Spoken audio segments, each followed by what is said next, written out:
Hello, my fellow golf addicts. It's Paul the Golf Guy here, and in today's video, we're going to answer the proverbial question, is bigger better? So stick around.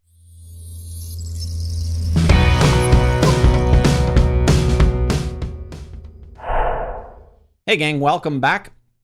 So is bigger better?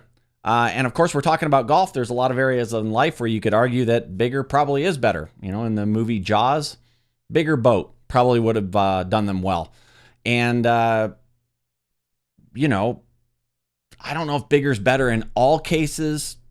I think that in the golf world, you know, drivers have gotten progressively bigger over the past few years. It was not until just recently when I started to try to do the long drive competing that I switched to a 400cc plus driver. I have been using a small-headed driver since I started golf. In '97, I started playing Cobra head, and I just recently stopped using that particular driver, at least not all the time. But I'd always get people saying, man, I can't believe that you can hit your 3-wood over 300 yards. And I would have to show them the driver and say, no, it's actually a driver. It's just from 1997, so it's a smaller head.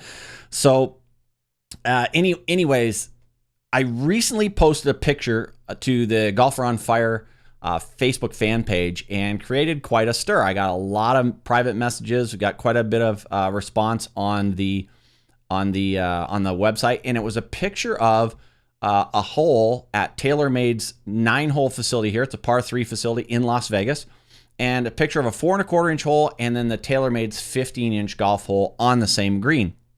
And I asked people what they thought of the 15-inch golf hole. Did you think it was good for the game? Did you think it was bad for the game? What was your opinion? And we got quite a heated discussion. And actually, one response was screw off.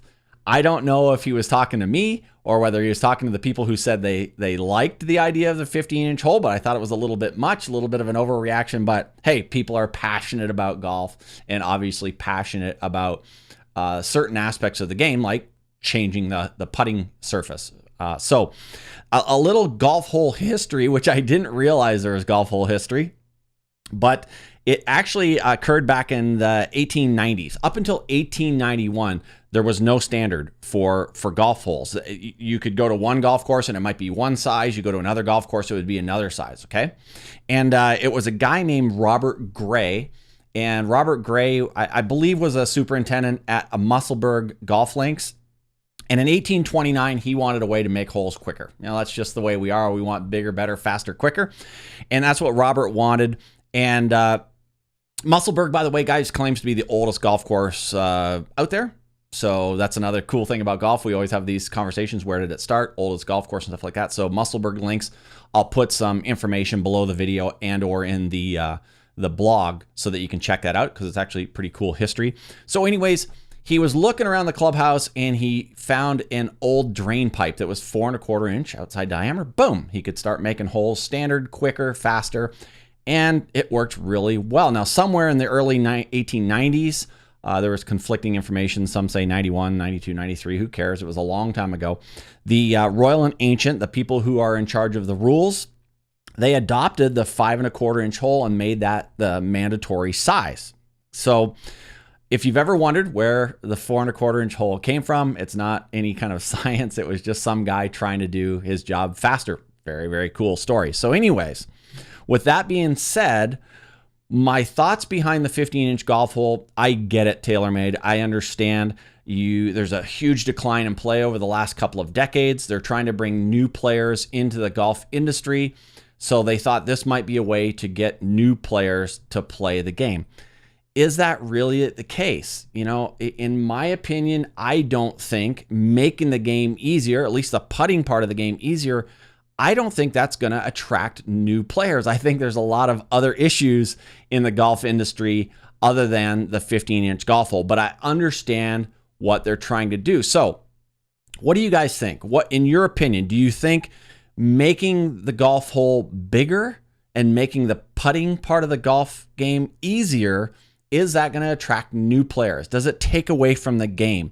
I know from myself, being a serious golfer, I'm not going to putt to a 15-inch golf hole. I'm just not going to do it. I'm more of a traditionalist in that respect. If you get a hole-in-one on a par 3, are you really going to celebrate getting a hole-in-one in a 15-inch golf hole when you know on a standard 4 1/4-inch hole you might have missed it by 10 inches? I think not. So when I was out playing with my wife, she's actually a new player. She refused to putt to the 15-inch hole. Her thought process behind that was she wanted to putt to the small hole because that's the standard for golf courses, and she wanted to be able to hit the smaller golf hole. I actually have a device that I use for putting that makes the 4 1/4-inch hole even smaller to putt to that to improve your putting. So, you know, does putting to a 15-inch golf hole, is it going to take away when you try to go down to a standard hole? So anyways, like to hear your opinions. Standard 4 1/4-inch, 15-inch, does it change the game too much? Does it attract new players? Do we really need that to bring new people into the golf? You know, do people think it's too hard and that's why they don't play? Are there other things that will get people teeing it up? What changes do you think need to be made to the game to maybe attract new players or make the game better?